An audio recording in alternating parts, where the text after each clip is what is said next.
Olá, pessoal, bom dia. Bom dia, tudo bem? Eu não estou no lugar mais claro do mundo, mas ainda bem que eu tô de branco, né? Pra vocês conseguirem me enxergar. Bom dia, pessoal. Bom dia pra quem tá acordando agora, pra quem tá se deslocando pro trabalho, pra quem tá chegando no trabalho, pra quem tá acordando, tomando café. Essa é a terça-feira de live aqui do Bastidor Corporativo, com dicas, orientações e histórias reais, né? Bastidores corporativos e da vida, para a gente se tornar líderes mais protagonistas e aumentar esse engajamento, né? E essa autoliderança, que é uma coisa que a gente acha que tem, mas não tem, né? Só que não. É muito difícil desenvolver algumas habilidades quando a gente não aprende desde lá de trás, né? Então, sejam muito bem-vindos a essa live de terça-feira. Toda terça-feira, às 7h30 da manhã, eu estarei aqui para contar para vocês alguma novidade, trazer ensinamentos, dicas, orientações. Geralmente agora eu vou fazer do carro, porque eu fico só esperando aqui dar o horário para eu subir, né? Que eu tenho um cliente de terça-feira. E eu tenho que chegar antes, porque meu rodízio... Quem que inventou isso, gente? Quem que inventou esse rodízio? Tudo bem. Bom dia, Elisângela. Muito obrigada pela sua audiência. Muito obrigada pela sua presença aqui. Douglas também, obrigada por entrar. Muito obrigada aí pela audiência de vocês. Vocês podem mandar esse aviãozinho aqui para as pessoas e avisar que tá tendo uma live. E encaminhar também para todo mundo assistir. E essa live, ela fica salva no meu feed de notícias. Apesar de eu estar dentro do estacionamento, eu espero que a internet funcione e fique firme. Mas eu tento sempre trazer meia horinha, né? Para não ficar muito extenso. Trazer uma meia horinha de conteúdo pra gente poder levar isso pra semana, pra nossa vida também. E hoje eu quero contar uma história pra vocês que aconteceu comigo. E um dos meus serviços hoje é buscar talentos, né? É fazer processo seletivo das empresas que me contratam, né? Então eu tenho um grupo de empresas que me acionam quando precisam de alguém, tem uma vaga aberta.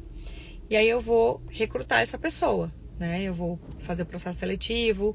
Se ela não vier através dos canais de divulgação, a gente faz o que a gente chama de hunting. Hunting, no inglês, é uma palavra chamada caça. E aí a gente vai buscar essas pessoas onde elas estiverem, nas empresas, no LinkedIn, em outros canais também, né? Então esse é um dos serviços que a minha empresa presta. E aí, hoje, né, prestando esse serviço, eu vejo o quanto é importante o envolvimento do líder, né, do gestor da vaga, da pessoa que vai ser a liderança dessa vaga, para o envolvimento no processo seletivo, né? O quanto é importante o líder escolher essa pessoa, conversar com essa pessoa, fazer entrevista dessa pessoa, ter afinidade com essa pessoa. E muita gente cai na desculpa de que, eu não sei fazer entrevista. Eu não tenho técnica para fazer entrevista. Deixa o RH fazer e aí ele escolhe para mim. Gente, pelo amor de Deus, né? Essa é uma responsabilidade do líder. Então, quem tem que escolher, quem tem que fazer as entrevistas, quem tem que puxar as informações, testar as capacidades, é o líder. O RH é apoio, sempre é apoio. O RH pode participar? Pode. Ele pode entrevistar antes para fazer um filtro para você? Pode. Ele tem que selecionar os currículos? Tem. Esse é meu trabalho, inclusive. Mas eu não posso escolher para você. Eu não posso falar assim, olha, esse aqui é o candidato que vai se dar bem na sua empresa e também com você, sem você ter visto. E a história que eu quero contar para vocês, que aconteceu comigo, foi numa empresa que eu fui trabalhar. Então, assim, como faz muitos anos, né? Acho que não tem problema falar. Mas eu tava saindo da Ambev, que era uma empresa que eu tava há muitos anos. E eu tava migrando para uma outra empresa de bebidas também. E aí eu fui fazer o processo seletivo, né? Fui fazer o processo seletivo. E a hierarquia, né? Eu tava concorrendo a uma vaga de analista na época. Analista de RH. E na hierarquia eu tinha uma gerente, e essa gerente respondia para um diretor, esse diretor respondia pro responsável, ao CEO da empresa. E aí eu fiz a entrevista, mandei meu currículo, e aí eu fui chamada para fazer uma entrevista lá. E aí quem me entrevistou foi o diretor. Passei para ele direto. Por quê? Porque na época, a minha gerente, a pessoa que deveria ser minha gerente, ela estava em viagem a trabalho. Então ele acabou fazendo o processo seletivo, antecipou e fiz a entrevista. E foi muito boa a entrevista, assim, a gente teve uma afinidade, eu tinha as competências para a vaga, eu tinha bastante conhecimento, eu estava dentro da faixa, né, de salário, e a única coisa é que eu estava em Campinas, mas a empresa era em Barueri, em Alphaville. E aí, na sequência, ele falou assim, olha, eu vou tentar marcar uma entrevista online sua com a pessoa, né, com a gerente, porque ela tá em outro país, ela tava fazendo um trabalho em outro lugar, e aí você faz em conversa com ela. Enquanto isso, eu vou te agendar com o CEO, que era o responsável pelo departamento, pela empresa no Brasil. Beleza, aí eu voltei lá outro dia e conversei com o CEO. Enquanto isso, essa agenda não aconteceu dessa entrevista. E aí conversei com o CEO, ele até perguntou, nossa, mas como é que você vai fazer para vir de Campinas para cá? Eu falei, não, eu não vou vir de Campinas, eu vou morar aqui, né? Porque eu sempre priorizei o trabalho, né? Então, para mim, morar perto do trabalho era mais importante do que ficar me deslocando 1 hora por dia. Mais que 1 hora, né? E aí a gente foi dando tudo certo e ele resolveu me contratar. Ele falou, olha, tá tudo certo, não deu tempo de você conversar com a gestora, mas eu tenho certeza que ela vai gostar de você, né? E aí eu entrei na empresa, gente, sem conversar com a minha gestora direta. Parece estranho isso, né? Mas deve acontecer. E assim, eu fiquei lá 1 ano, acho que um pouco mais. Fiquei uns 2 anos trabalhando lá. Oi, gente, bom dia. Jaelma, oi, Jaelma, tudo bem? Bom dia. Ai, obrigada. Ela escreveu, bom dia, maravilhosa. Obrigada. Jaelma é uma pessoa que cuida do meu couro cabeludo. Ela é tricologista. E aí, gente, eu fiquei lá, acho que uns 2 anos, mais até, 2 anos e pouco. Vou dizer que deu errado? Não deu errado. Vou dizer que eu tinha uma super afinidade com a gestora? Não. Esse foi um erro muito grave da empresa. É lógico, eu poderia ter falado, não, eu faço questão de falar com ela, eu não tinha maturidade na época para solicitar esse tipo de coisa, porque é importante você ter um alinhamento, ter uma afinidade e ver se os valores, né, vão bater, se você vai realmente ter contato com aquela pessoa todos os dias da sua vida. Você precisa conversar com ela antes, né? Então, assim, ela é uma pessoa extremamente boa, assim, era super boazinha, era uma pessoa incrível. Mas na afinidade de trabalho, a gente pensava muito diferente. A gente tinha muitas diferenças, muitas. E eu tinha muita dificuldade de implantar o que eu queria, de fazer o que eu queria. Eu cometi muitos erros, tá? Não vou dizer que, nossa, foi a culpa dela só porque a gente não conversou, tudo foi errado da parte dela. Não, eu cometi muitos erros, inclusive erros de não respeitar a hierarquia. Às vezes eu pulava ela, tipo, não, eu preciso fazer isso e tal, e eu tomava iniciativa, ia fazer e eu não alinhava com ela, né? Era uma coisa mínima, eu tinha que alinhar, né? Ela é independente, ela era minha gestora, eu tinha que respeitar isso. E às vezes não acontecia, né? Às vezes eu pulava, às vezes ela depois vinha falar, e aí eu cometi alguma coisa, precisava da ajuda dela. E aí, às vezes também, a gente tinha um outro problema, porque não tinha RH nessa empresa. Eu fui a primeira pessoa a colocar o RH lá para funcionar. E eu tinha uma par, que era departamento pessoal. E assim, era praticamente duas áreas completamente divididas. Não tinha uma interação, não tinha um alinhamento, não tinha... E eu ficava indignada com isso. Eu falava assim, não, peraí. Né? Como que a gente trabalha separada, sentada do lado, cada uma faz uma coisa e a gente não tá alinhada na comunicação? Uma pessoa vem pedir uma coisa pra mim, vem pedir outra coisa pra ela. E eu tentava puxar isso da própria gestora na época, que não se posicionava. Tipo, era assim, não, é assim e pronto. E eu não aceitava. Eu falava, não é possível isso, né? Tinha algumas situações que não tinha, inclusive na falta de alinhamento, não tinha nenhum respeito às vezes, né? A pessoa vinha falar uma coisa, eu falava uma coisa, vinha outra, falava outra. E aí a gente não deu certo, né? E aí eu fiquei pensando sobre isso um tempo atrás, né? Porque depois que acabei saindo dessa empresa por conta própria, né? Mas se eu não saísse por conta própria, eu acho que a gente ia ficar num desgaste ali, mais contínuo, e isso não ia dar certo. Mas aí, gente, vamos voltar pro cerne, né, do problema. Aonde que estava o erro? No processo seletivo. Como que um líder, um gestor, não valida a pessoa que ele vai trabalhar, né? Por mais que eu lembro que na época o diretor falou isso, olha, eu tenho certeza que ela vai gostar de você, você tem as competências, né? Tá tudo certo, eu validei, né? Mas mesmo assim, todo mundo tinha que fazer questão. Falou, olha, ela é boa, é profissional, ela vai dar certo aqui, mas você precisa conversar com ela, você precisa conhecê-la. E se ela tivesse talvez outras opções, talvez ela não escolheria. Por algum motivo, não sei. Mas assim, o que eu quero dizer é que essa responsabilidade é do líder. Não é do RH e nem do superior dele. Alguém escolheu a pessoa para trabalhar aqui. Não. É você que tem que escolher. É você que tem que falar, olha, eu validei essa pessoa e quero trabalhar com ela, ou não, eu acho que ela tem esse ponto de deficiência, não cabe aqui e eu não vou assumir essa responsabilidade. Não, eu não quero essa pessoa, eu quero outra pessoa. Um gestor tem que ter autonomia para poder escolher o teu time, né, para poder fazer os seus resultados. Só que exige maturidade. Né? Às vezes a pessoa chega pra mim e fala assim, Priscila, não tem autonomia nenhuma. Eu tenho uma equipe que eu não posso demitir, eu não posso contratar, eu não posso fazer nada. Eu falei, tá. Você conquistou esse espaço?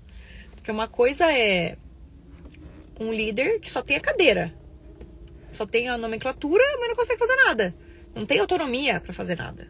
Né? E essa autonomia não é uma questão de eu decido, mas é uma questão de mostrar dados e fatos, convencer, colocar argumentação, explicar.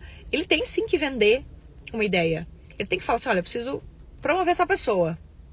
Você vai ter que dar todo tipo de argumentação possível para isso acontecer. Não para você convencer outra pessoa, mas para você poder dar embasamento naquilo. Senão você não tem... Senão você fica sem poder de argumentação. E aí você fala, por que você deu aumento para essa pessoa? Porque eu quis, porque eu sou chefe dela e eu mando aqui. Isso não existe. Ou eu quero mandar essa pessoa embora. Mas por quê? Qual que é o histórico dela? Né? Então você precisa ter embasamento e argumentação para conquistar essa autonomia. Não é assim, quando eu virar gestora eu vou demitir quem eu quiser e eu vou contratar quem eu quiser. Mas eu preciso me preparar para isso. Muitas pessoas... Gente, eu perdi a conta. Eu não sei nem quantas entrevistas na minha vida eu acompanhei. Né? Gestor fazendo. E eu já vi gestor dar um show de entrevista. De fazer um negócio super bem feito, de fazer as perguntas certas, de puxar aqui uma situação da empresa, de levar a pessoa para dar uma volta, falar, olha, isso aqui tem isso aqui tem isso, como é que você resolveria? De dar um show mesmo, sabe? Da pessoa, de eu ficar assim, de eu ficar olhando e falar, eu aprendi com você hoje, né? E já tive gestor que é um show de horror também. Que você fala, meu Deus do céu, não faz essa pergunta, né? Então, não tem motivo para fazer algumas perguntas. Então, é tudo uma questão de preparação, né? De, será que eu tô pronto? Será que eu sou capaz de demitir uma pessoa? Ou de contratar uma pessoa? Porque todo mundo quer contratar, né? Então eu vou lá, escolho a pessoa melhor do mundo e vou colocar ela para trabalhar comigo. Mas na hora de demitir, você também não tem embasamento, não sabe como fazer, manda o RH fazer. Então, a gente tem que assumir algumas responsabilidades como liderança que às vezes a gente esquece de assumir. E aí você vai deixando alguém fazer, né? Porque tem que delegar mais. Porque eu sou líder, tem que delegar. Tem coisa que não delega. Tem coisa que você não tem que delegar. Tem coisa que você tem que fazer. Você tem que assumir e fazer, Outro exemplo de liderança, né? A primeira vez que eu assumi um cargo de coordenação, primeira vez na minha vida, eu só era analista, nunca tinha assumido uma cadeira de gestão, e aí a primeira vez que eu sentei numa cadeira de líder, eu tinha 17 pessoas, de cara. E aí eu falei, nossa, o que eu faço? Eu conversei com uma por uma. Falei, então vamos começar conhecendo a minha equipe. Então eu fui lá, conversei com uma por uma. Nessa conversa, tinha uma pessoa, que era uma analista, que falou assim, que eu fui falar, o que você faz aqui, quais são as suas atividades e tal. E ela falou assim, eu faço o ponto da equipe, ponto eletrônico de hora. Eu falei, por que você faz isso? Porque imagina, né, eu assumi uma gestão que tinha sido afastada por estresse, imagina. Então, a minha oportunidade de liderança foi quando uma gestora foi afastada por estresse e ficou sem ninguém, eu assumi essa área. Ela ficou afastada por tempo indeterminado. E aí, quando eu cheguei, essa analista, que era o braço direito dela, assumiu essa função. Aí, a primeira coisa que eu fiz foi, a partir de hoje, você não faz mais isso. Porque essa é uma responsabilidade da liderança. Uma analista não tem que fazer ponto da equipe, né? Lógico, ela estava fazendo porque, assim, não tinha quem fazer, ela acabou assumindo. Não era nem culpa dela. Na verdade, quem tinha que assumir essa atividade era outra gestão acima. Mas tudo bem, não vamos entrar nesse mérito. Ela foi lá e fez, eu tirei dela. Falei, não, isso é minha responsabilidade, eu vou fazer. Aí peguei lá, não sabia como fazer, mas enfim, aprendi. Então tem coisa que você tem que primeiramente saber o que é tua responsabilidade, o que não é. E o que não for, você pode delegar. Mas aquilo que é sua responsabilidade, você tem que assumir, bater no peito e falar, eu vou fazer isso aqui. Eu vou aprender, eu não sei fazer, eu vou dar um jeito, né? Tem uma pessoa que escreveu um negócio aqui, adoro quando vocês interagem, gente. Mark Vieira. Acho que é isso, Mark Vieira. O líder direto, aquele da convivência diária, que deverá identificar as competências e se tem o perfil da vaga, certo? Legal, Mark, ótima pergunta. Obrigada aí pela sua interação, pela sua audiência. Sim, essas competências são definidas pelo líder, ele que define. Por quê? As competências estão totalmente ligadas nas atividades. Então, vamos pensar uma atividade aqui. Eu preciso contratar uma pessoa. Beleza, o que essa pessoa vai fazer? Ela vai fazer captação de cliente. Ela vai fazer geração de lead frio. Ela vai entrar na internet, vai buscar as empresas, vai fazer captação, vai ligar, vai entrar em contato, vai mandar e-mail, vai fazer acompanhamento, vai mandar proposta. Beleza, essas atividades exigem algumas competências grudadas nelas. Tá, o que uma pessoa que vai fazer captação precisa ter? O quê? Ela precisa ter algumas competências comportamentais, né? Primeiro, ela precisa ter experiência. Tá, ela tem experiência com isso? Ótimo. Mas quais os comportamentos que grudam nessa atividade, que fazem sentido para ela realizar essa atividade? Então, assim, não pode ser uma pessoa extremamente metódica. Ela tem que ser uma pessoa visionária. Ela tem que ter um processinho, mas ela tem que ser mais ampla do que estreita. Ela tem que ir mais para a internet, buscar as informações, ser ágil, não precisa ser fechada, porque senão ela fica presa. Então o procedimento é esse, eu não posso sair daqui. Né? Não, ela tem que disruptura, né? Ela tem que fazer coisas diferentes, ela tem que buscar outros canais. Então tem algumas competências que são grudadas nessas atividades. Isso o gestor tem que construir, ou junto com o RH, ou ele mesmo tem que falar o que essa pessoa precisa ter para fazer isso aqui, tá? E aí sim a gente vai fazer as entrevistas por competência. Eu vou fazer as perguntas direcionadas para saber o que ele faz com relação a essa atividade, se ele tem essa competência ou não. A gente pode fazer uma live só de entrevista por competência, tá? Eu posso trazer algumas ideias, trazer algumas dicas de como a gente faz para vocês também usarem no dia a dia aí, né? Então, uma das responsabilidades da liderança, sem dúvida nenhuma, é construir um time de alta performance. É construir um time adequado, um time bom, um time aderente. E essa responsabilidade é dele. Não adianta ele ficar reclamando para o RH. Nossa, gente, a minha equipe não vai. Minha equipe aqui não anda. Tá bom. Então, o que você está fazendo a tua equipe andar, voar, fazer alguma coisa? Primeiro você tem que olhar o que você pode fazer com quem já está lá. Você fez uma vez, fez 2 vezes, fez 3 vezes, não anda, não vai, tem que trocar. Ou é a pessoa tá no lugar errado, não tá performando. Ou não tem conhecimento, que é a competência técnica, né? Precisa de um conhecimento mais específico. E aí você pode ministrar ou pode, dentro da empresa, procurar aplicar. Ou tem comportamento que não está alinhado com a competência, né? Então você tem que identificar isso. Essa também é um papel do líder, né? Que ele pode fazer em conjunto ali com as pessoas. Então a gente precisa trazer essa responsabilidade pra gente, né? E não é o que acontece na prática, né? Eu tô em muitas empresas, converso com muita gente. E é sempre assim, é difícil, o outro não faz. E assim, eu entendo, né? É cansativo, porque você fala assim, nossa, eu cuido de tanta gente, né? E às vezes eu fico sem orientação, né? E aí a gente tem que aprender a fazer tudo, né? A gente tem que pedir feedback, a gente tem que dar feedback, a gente tem que desenvolver as pessoas. A gente tem que buscar nosso desenvolvimento. E é por isso que a liderança não é para todos, né? A liderança é para poucos. A liderança natural, ela é desenvolvida e ela exige muito da gente. Exige muito. Então, cuidado quando você quer pedir essa cadeira porque você acha que é fácil. Porque você acha que é molezinha.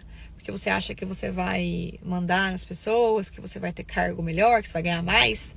Gente, o salário acompanha o nível de responsabilidade. Todo mundo quer o bônus, mas ninguém quer o ônus, né? Então, você precisa olhar um pouco o seu histórico. Né? O que eu estou disposto, o que eu fiz da minha vida, o que eu realmente preciso mudar, o que eu preciso fazer de diferente. Que história eu preciso parar de contar pra mim, que é uma história negativa, que é uma história que me traz vitimismo. Porque ser protagonista não é fácil, não. Né? Trazer para sempre você buscar essa responsabilidade é cansativo, mas ela precisa ser exercida, né? Precisa trazer para tona esses movimentos, senão a gente não consegue se tornar referência, né? Faça um exercício aí. Pensem em uma pessoa que vocês admiram muito, que você fala, nossa, meu Deus. Pode ser uma pessoa que você conhece, pode ser uma pessoa que você não conhece, mas que você conheça como referência. Pega essa pessoa, tá? Agora me fala 2 características que ela tem.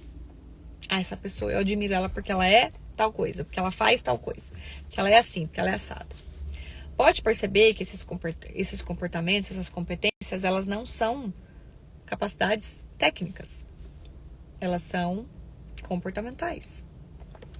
Elas são de decisões de ação. Então, essas pessoas manifestam isso na sua vida. O que é que você manifesta? Você passa o dia reclamando?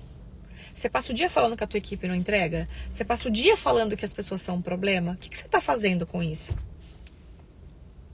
Né?